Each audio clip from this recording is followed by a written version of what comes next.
This deep dive is brought to you by Sheba Coffee and Tea Co. Need a boost while you explore the unknown? Sheba's got the perfect blend to fuel your curiosity. Speaking of exploring the unknown, let's talk about will-o'-the-wisps. Those eerie lights that dance over bogs and marshes. They've sparked countless spooky stories across the globe. What's fascinating is how these lights have captivated imaginations worldwide, blending folklore and scientific curiosity for centuries. Yeah, I find it intriguing that we have all these wild tales about them, but also some pretty compelling scientific theories trying to explain them. So, for this deep dive, we're going to explore both the folklore and the science behind these mysterious lights. It's a journey that takes us from ancient myths and legends to the realm of chemistry and physics. Exactly. It's like, is it magic or is it swamp gas? R.I.P. Bit of both. Okay, let's start with the folklore. Even the name will-o'-the-wisp sounds like some mischievous spirit. Right. It does evoke a sense of personality, almost like a trickster figure lurking in the shadows. And that's precisely what we find in many folk tales. For example, there's a tale from Shropshire, England, about a blacksmith named Will. This guy was known for being a bit of a scoundrel. Will the Smith, as he's known in the tale, represents the archetype of the flawed human, given a second chance, but ultimately succumbing to his vices. Right, so the story goes that Will dies and arrives at the pearly gates. Hoping for entry into heaven, St. Peter gives him a chance to redeem himself, but Will, being Will, squanders the opportunity and is condemned to wander the earth. And to add insult to injury, the devil, in a rare act of, let's say, benevolence, gives Will a burning coal to keep him warm during his eternal wanderings. Which Will promptly uses to lure unsuspecting travelers into the marshes. It's a pretty chilling tale.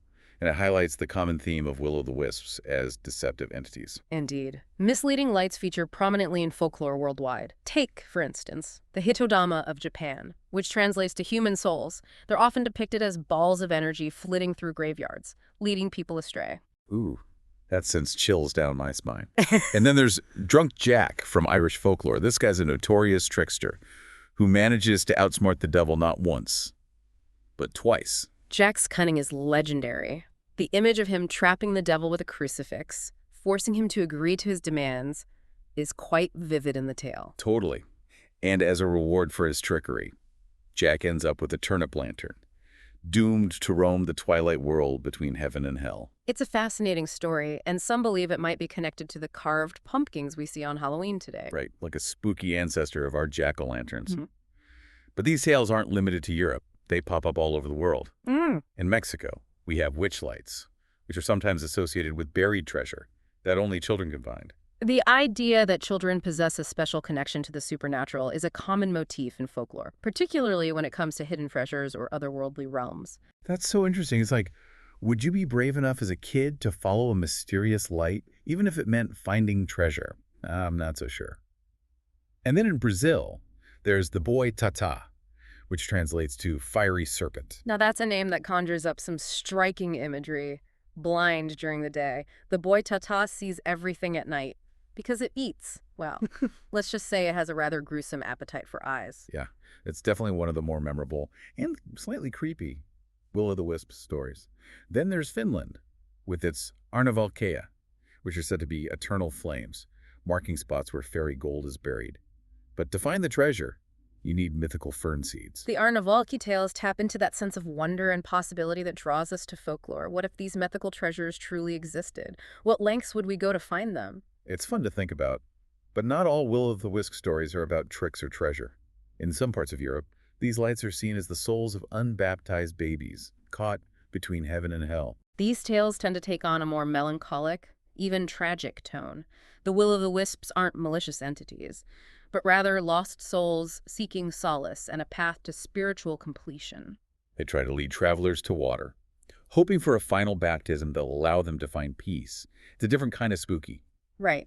One that makes you think about the deeper meaning behind these lights. It certainly adds another layer of complexity to the folklore surrounding will-o'-the-wisps, reminding us that human interpretations of the unknown are often multifaceted and deeply rooted in cultural beliefs and anxieties. These stories are fascinating. But can science offer any explanations for these mysterious lights? Yeah. Really curious to hear what researchers have discovered. It certainly can, and while science may not offer explanations that are as fantastical as those found in folklore, they're no less fascinating. All right, so let's dive into the science.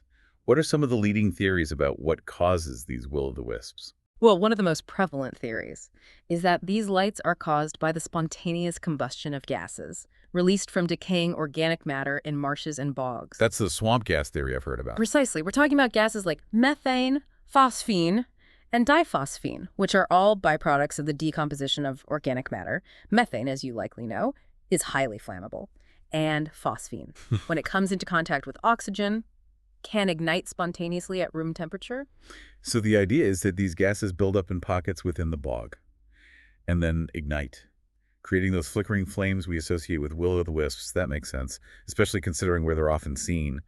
But what about those reports of the lights moving, even seeming to follow people? Can swamp gas explain that? That's where things get a bit more complicated. While the gas combustion theory neatly explains the location and the flickering nature of the lights, the movement aspect is harder to pin down. However, there's a fascinating historical experiment that sheds some light on this. Back in the early 1800s, a major Blesson set out to investigate these lights using a scientific approach. Wait, he actually tried to recreate a will-o'-the-wisp. How did he do that? He conducted his experiments in a marsh, carefully observing areas where he saw iridescent film and rising bubbles, often accompanied by a faint, unpleasant odor. He noticed that these specific spots would produce bluish-purple flames at night, leading him to believe that the rising gas was responsible for the will-o'-the-wisp phenomenon. What's even more interesting is that he observed that the flames seemed to retreat when approached, mirroring the behavior described in numerous folktales. That's incredible. So his experiments supported the idea that it's just gas combustion. Right. But it also added this element of movement that seems almost intentional. Does that mean there's still some mystery surrounding these lights? Blesson's experiment provided compelling evidence for the gas combustion theory. But as with any scientific endeavor, it also opened up new avenues of inquiry. While his findings explain the basic mechanism behind will-o'-the-wisps, there might be other factors at play, particularly when it comes to the light's seemingly erratic movements, for instance, slight shifts in air currents, or changes in gas pressure within the bog, could potentially cause the flames to move in unexpected ways. Okay. So maybe there's a scientific reason behind the spooky stories of will-o'-the-wisps leading people astray. But are there any other theories out there that try to explain these lights? There are indeed. One intriguing theory involves what are known as cold flames. These are flames that occur when certain compounds are heated, but not enough to reach the point of typical combustion. They often emit a faint bluish light and produce very little heat. So they're like pre-fire. That's pretty mind-blowing. But are there any real-world examples of cold flames happening naturally? Could they actually be the source of will-o'-the-wisp sightings? That's the big question. While we know cold flames can be produced in laboratory settings, their occurrence in nature is still debated. Some scientists believe that specific combinations of decaying matter and environmental conditions within bogs might create the right circumstances for cold flames to occur. However, this theory still needs more concrete evidence to be widely accepted. It makes you wonder if we're overlooking something simple. What about those explanations that are a bit more out there? I've heard about things like piezoelectric charges and even bioluminescent fungi. Could any of those be responsible for will-o'-the-wisps? Those are interesting possibilities, and they demonstrate the creativity of scientific inquiry. Piezoelectric charges, for example, are generated when certain materials, like quartz crystals, are subjected to pressure or stress. This could theoretically produce sparks or flashes of light. However, it's difficult to imagine how this would manifest on a scale large enough to create the kind of sustained light displays often associated with will-o'-the-wisp. Yeah, that one seems a bit far-fetched. What about the bioluminescent fungi idea? I know some fungi can glow in the dark. Could that explain it? Bioluminescence in fungi is a captivating phenomenon, and some species do emit a greenish light. However, this light tends to be relatively faint and localized, not the bright, dancing flames described in most will-o'-the-wisp accounts. Okay, so we've explored some pretty compelling scientific theories, but some folks still believe it's something more supernatural. What about the idea that will-o'-the-wisps are spirits or otherworldly beings? Is there any scientific basis for that? From a purely scientific perspective, there's no concrete evidence to support the notion that will-o'-the-wisps are supernatural entities. However, science doesn't necessarily negate the possibility of unexplained phenomena. There are still many mysteries in the natural world that we don't fully understand. That's true. And even if we can't explain the physical mechanism behind these lights, there's still something inherently mysterious and alluring about them. Maybe that's why they continue to capture our imaginations, Yeah. even in our modern scientific age. It's like, even if we know it's probably swamp gas, or some other natural phenomenon, there's still a part of us that wants to believe in something a little more magical.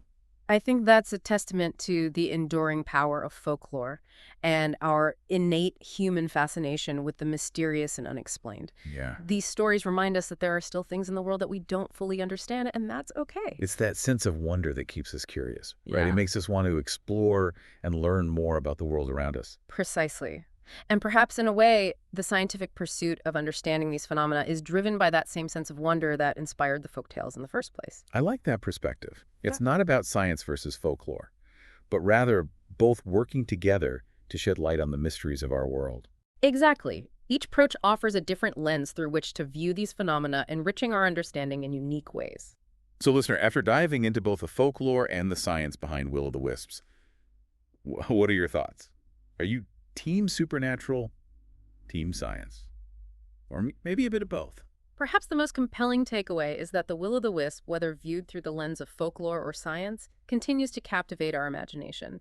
It reminds us that there are still mysteries in the world waiting to be understood, and that the pursuit of knowledge, whether through storytelling or scientific inquiry, is a journey worth taking. Well said. And on that note, we'll leave you with one final thought to ponder. Imagine yourself walking through a misty marsh at night. The air is thick with the scent of damp earth and decaying leaves. You hear the rustling of reeds and the distant calls of night birds. And then in the distance, you see a light. It's flickering, dancing, almost beckoning you closer. Do you follow it? And what does your answer to that question reveal about your own sense of curiosity, your willingness to embrace the unknown? Are you drawn to the mystery, or do you prefer the comfort of familiar explanations? That's a great question to leave our listeners with, because at the end of the day, it's not just about the lights themselves. It's about what they represent, the feelings they evoke, and the questions they make us ask about ourselves and the world around us. Indeed. The will-o'-the-wisp serves as a potent reminder that even in a world increasingly defined by scientific understanding, there will always be room for mystery and wonder. And that's the beauty of it all. Yeah. So until next time, listeners, keep exploring, keep questioning, and maybe keep a safe distance from any mysterious lights you might encounter. This has been The Deep Dive.